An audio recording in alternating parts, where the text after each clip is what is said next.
There is a house in Warren Township, New Jersey, that once held the sounds of a young family.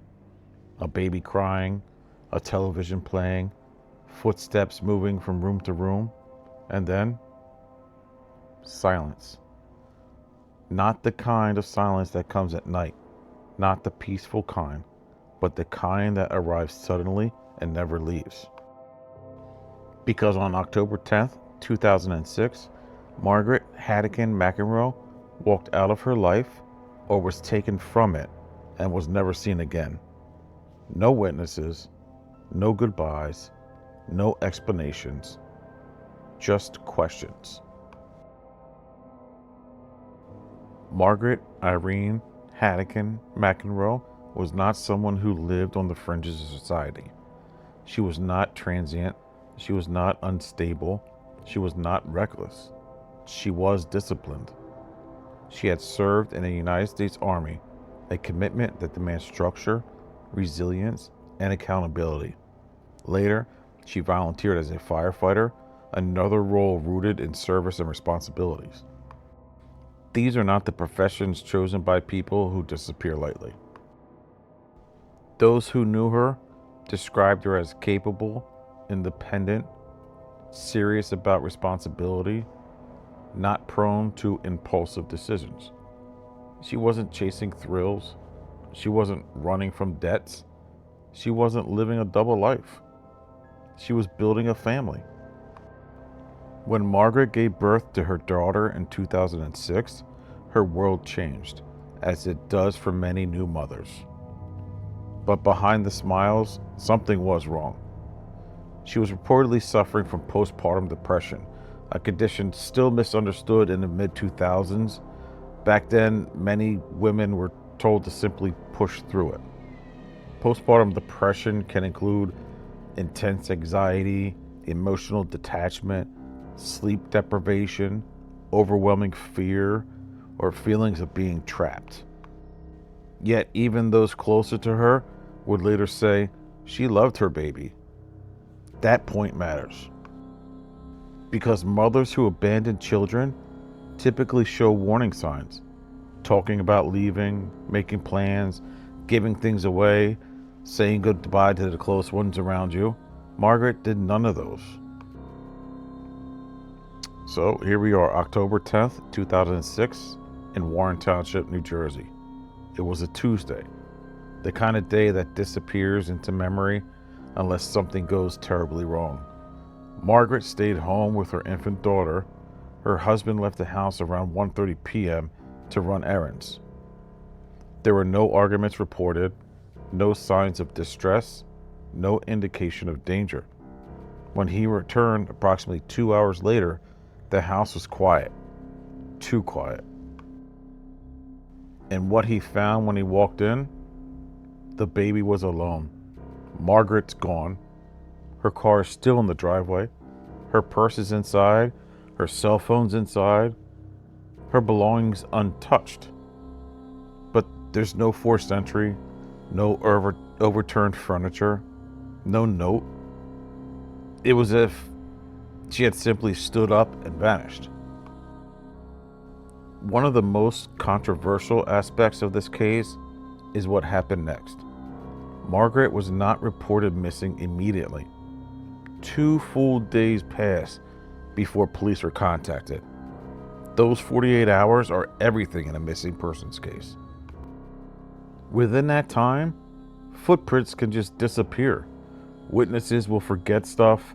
Surveillance footage could be erased or run over. Scent trails vanish so canines can't track. And opportunities to track her movement are lost.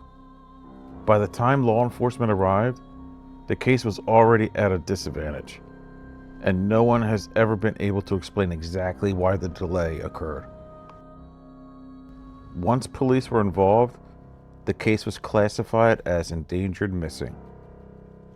Some of the search efforts included local and state police, canine units, people canvassing the area, neighborhood interviews, and searches of nearby roads and woods. But no evidence was found. No witnesses ever came forward. Not a single confirmed sighting. Then, weeks later, a shirt belonging to Margaret was discovered near the home. It was confirmed to be hers, but that discovery raised more questions than answers. It showed no signs of violence. No DNA was recovered from it. No explanation of how it got there. It wasn't buried. It wasn't hidden. It was just simply there. Was it dropped? Was it placed? Was it meant to be found? The investigators never said. Time passed. Weeks turned into months, months into years. Margaret's case faded from headlines. The public moved on. But in 2011, 5 years later, something changed. The FBI entered the investigation. That alone tells us something critical.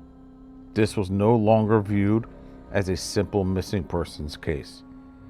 The FBI does not involve itself unless foul play is suspected, evidence suggests criminal activity, or local leads may have been exhausted. But at this point, her husband was named a person of interest. Important distinction. Being a person of interest is not the same as being charged. But it does mean investigators have unanswered questions. So now, what do we have? What do we know? Well, here's the facts. She vanished in the daylight. She left behind a baby. She took nothing with her. She has never been seen again. No remains have ever been found. No arrests have ever been made. But there's theories too. Is it an involuntary disappearance? Did she leave on her own will? This is unlikely because she had no money, no identity documents, no contact in nearly 20 years, no sightings. Mothers do not typically vanish without a trace, especially without resources. Theory 2. Was it medical or a psychological crisis? This is possible but problematic. No body was ever found, no evidence of wandering, no indication she left the area on foot. Theory 3. Foul play. This is the most plausible, but with no physical evidence, no witnesses, no confessions, the case remains legally frozen. And perhaps the most haunting part of this story is the child. A baby left alone. A mother who never returned. A life forever shaped by unanswered questions. That child grew up without knowing what happened. And somewhere, the truth still exists, waiting to be uncovered. Some disappearances echo loudly through time. Others fade into silence. Margaret Haddican McEnroe vanished on an ordinary afternoon, leaving behind a child, a home, and questions no one has yet answered. Until the truth comes to light, her story remains unfinished. And this is the end of my story for Margaret Haddican McEnroe. I'll keep you guys updated if any new information comes to light. If you like this, please consider subscribing, hitting the like button, send me a comment. Is there anybody in particular you want to listen to or talk about? Let me know. Until next time, guys, take care.